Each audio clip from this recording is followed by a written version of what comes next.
Thanks again for having me in this prestigious session on artificial intelligence. My topic is computer-aided detection of colonic polyps, so we're going further down the GI tract. I just want to come back to you and you know, everybody's talking about AI, and as Rehan, I'm struggling to understand what it actually means, and so I'm trying to find some more explanations maybe. I was in China recently and was served this interesting food, so that's a lot of brain, but maybe not AI. But artificial intelligence usually refers to the ability of a computer to perform a task which is usually associated to intelligent beings like humans. And this includes cognitive function that might mimic the human mind and also the ability to learn. And Cesare brought a nice example that your smartphone learns how your loved ones look like and then puts them together in a folder for you. So machine learning is a very specific area of computer science, because usually when you program a computer, then you have to tell the computer what to do under what condition. But with machine learning, the computer learns based on data without explicit programming. So you have your convoluted neural network and you feed it with data, and the computer learns features, extracts features, and then becomes better and better over time. So based on the algorithm, it can make a prediction on data by recognition of certain patterns in certain conditions. And deep learning refers to machine learning algorithms that use different layers, as you've heard before several times, of nonlinear processing for feature extraction and transformation. And feature extraction is the selection of variables like color changes, like pattern changes, like vascular pattern changes, that have the power to predict the target, and I think Sergey showed that nicely for gastric cancer. So everybody's talking about neural networks nowadays, and they are a very particular area of machine learning because they have gained a lot of focus recently. And they are named neural networks because they are constructed and their architecture looks like similar to the human brain. And that's why it actually simulates interconnected neurons in order to recognize pattern and to extract these features and to really learn things about the data in order to come up with a prediction and a new result. And another thing that hasn't been mentioned so far but is used a lot in these kinds of technology is computer vision. So our computers learn to see, and they process images and videos. And much of what Sergey showed you about the stomach is actually about computer vision and about extraction from features from imaging material. So is it the next big thing in medicine? And if you look at the media, it's booming. Artificial intelligence is booming in medicine industry.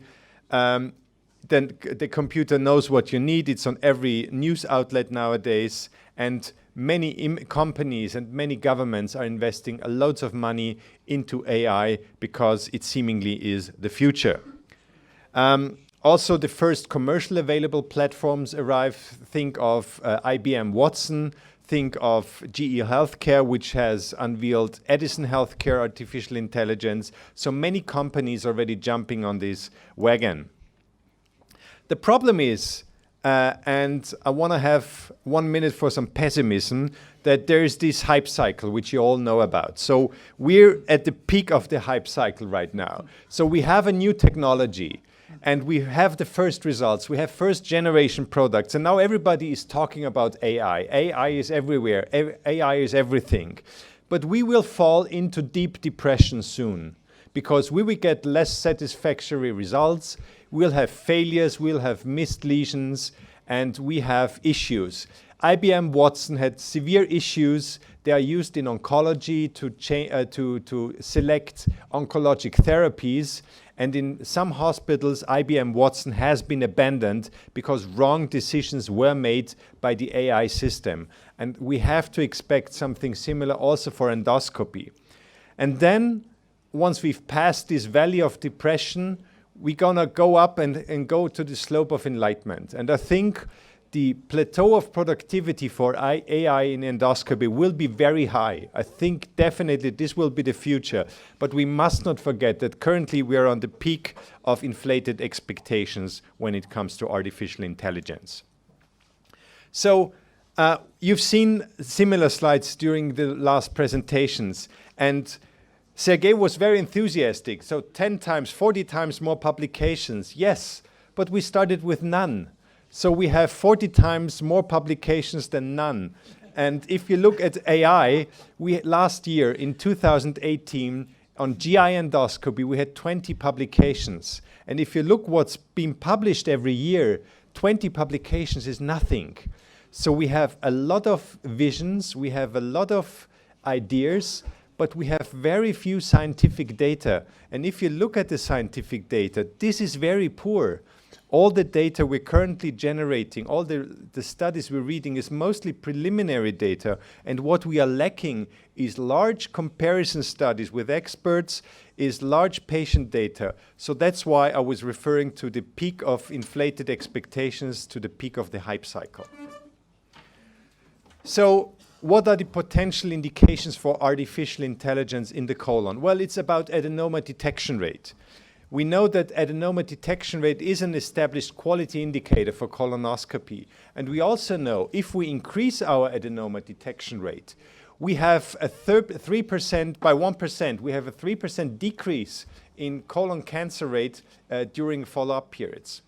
And we also know during colonoscopy, we miss a lot of lesions. Everybody, even those among us with high polyp detection rate, we miss lesions, and in a meta-analysis, up to 26% of adenomas were missed during a single colonoscopies.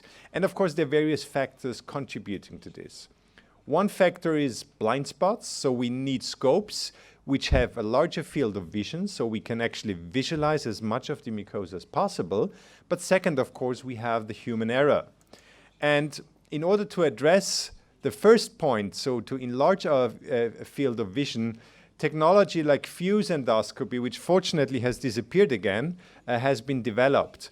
The fuse systems, for those who were not familiar with, and I tried it, this is own material, is a colonoscope with 3 video chips and a viewing angle of 330 degrees compared to 170 in a conventional colonoscope.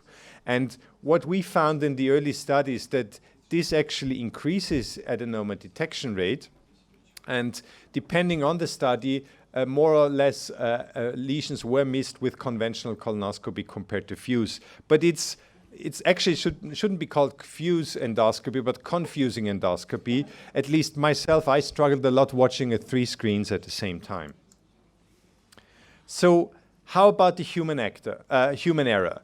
Well, the human error can be addressed by artificial intelligence, and I think you've heard a lot about this afternoon. And we have some data.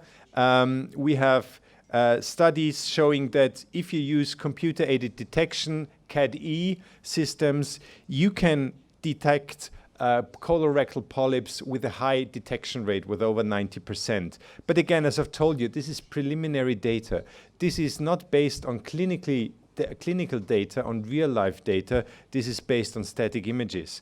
And also in another paper, a Spanish group of Fernandez reported on a KD system based on routine colonoscopy videos. And here, with more real-time setting, the detection rate was much smaller because it was around 70%, because we have still a very limited number of samples. And on the other hand, prediction of histology, that's where we have much more experience. Our own group has been working on 15 years on image analysis, not with AI technology, because as you've heard before, the computational power wasn't available back then. So we did feature extraction, we did wavelet analysis, and in our group, we managed to get excellent results for prediction of a polyp histology. So how do those computer-aided decision support systems work? You've heard this before. And this is just to wrap up for the colon. So we do our colonoscopy, we acquire images as a gold standard. Of course, we have to resect the lesion or we have to take biopsy. And then we extract features and come up with a prediction of the histopathology. But that's not AI. So how about neural networks for polyp detection? There's a recent paper from Japan from last year from Misawa and colleagues, and they analyzed 73 colonoscopy videos for polyps, first by 2 experts, and then they used it as a basis for the machine learning. They produced 155 short videos with polyps and more 400 videos without polyps. And then they divided them into a learning group they used to train the actual neural network, and then they had test samples. They ran the machine over and the program over, and they tested the performance of the system. So what were the results? And again, at the first glance, the results are quite good. The sensitivity was 90% for after the learning phase. But again, if you look at the specificity, that was 63%. So that's really good. 40% were wrongly diagnosed, and the overall accuracy was about 76%. And regarding the polyp-based analysis, this computer-aided detection system at least detected 95%. But as you can suggest from, or as you can expect from the specificity, false positive detection was still high with 60%. So still, we have the problem that we have few data, that our systems are still at the beginning of the learning phase, and the results are not fit for a daily use. This is another study, and again here in this study an original algorithm was used on a 3-dimensional neural network, and this network automatically extracts a specific feature from the data without any human intervention. So this is the great innovation of artificial intelligence. It's not you that have to train for every single test picture, but it's the computer which extracts the features and then can reliably, if enough data is fed into the system, predict new material. And in this special 3-dimensional network is used for spatial temporal data. This is nothing new technology. This is already used for video and audio analysis in other fields. And those convolutional neural networks, they have been rapidly developing over the year. I mean, Cesare mentioned your iPhone, but also Facebook or Google, whatever you're using currently is heavily based on AI technology. So if you go on Facebook and your friends are tagged in the pictures, that's the same technology we're now trying to use in endoscopy. And the advantage of those convolutional neural networks is that this AI technology might achieve a higher diagnostic accuracy than conventional techniques we used in the past, and that's why we're looking to this technology. And in this particular study, again from Japan, a total of 1,200 images from colonoscopy cases was used, and in addition, another 10 cases with unlearned processes were used and were used in order to verify the algorithms. And to make things not too complicated for the CNN, the lesions were either tagged as adenomas or non-adenomas in case of a polyp. And again, the results are not that good. The decisions by the CNN were correct in 70% of those cases, but there were only 10 videos in order to prove it. And this is from our own group, and I'm showing you, this is previously unpublished data, and you can see in the background, before I can see the polyp, my AI system already has found the polyp. Well, you can say, maybe, well, this is a sessile polyp. Everybody can find this. I don't need AI for this, so I can save the money and go on a holiday. Well, the results are very similar for flat lesions. This is a serrated polyp on the left-hand side, which is barely to see with white light. And look at the right image. Again, we're finding flat lesions. Before I actually can see it, my AI system during colonoscopy diagnoses the flat lesions. And those are the small right-sided serrated polyps we might miss, and which can become cancer in between 2 screening colonoscopies. So that's why I see the main focus currently for this kind of technology. So coming to my conclusion, because Cesare is already applauding, diagnostic endoscopy, in my mind, is the ideal playfield for artificial intelligence-based technology. In my mind, the most important clinical indications are especially lesion detection in the colon and characterization, what I didn't show you. Our system is also trained in order to give a histological diagnosis of a polyp based on the endoscopy picture. So we're resecting all the lesions, of course, to have a ground truth in order to have the histopathology, and together with the diagnosis of the presence of a polyp, we also get an analysis of the histology based on the surface pattern. Artificial intelligence has the potential to increase detection rate and to identify lesions suitable for endoscopic interventions. Sergey told you about that. But currently, I think we're still at the peak of inflated expectations. We have to wait a little bit further to see what the role of AI will be really in endoscopy. But it is really likely that computer-aided decision support systems will be included into endoscopy platforms in a very near future. And artificial intelligence won't replace you, won't replace the endoscopists. But endoscopists who use artificial intelligence, they might replace endoscopists who don't use this technology. And with this, I just want to finish. Let's see if we can audio. Affirmative, Dave. I read you. Open the pod bay doors, Hal. One day you might stand in front of endoscopy I'm sorry, suite. Dave. I'm afraid I can't do that. What's the problem?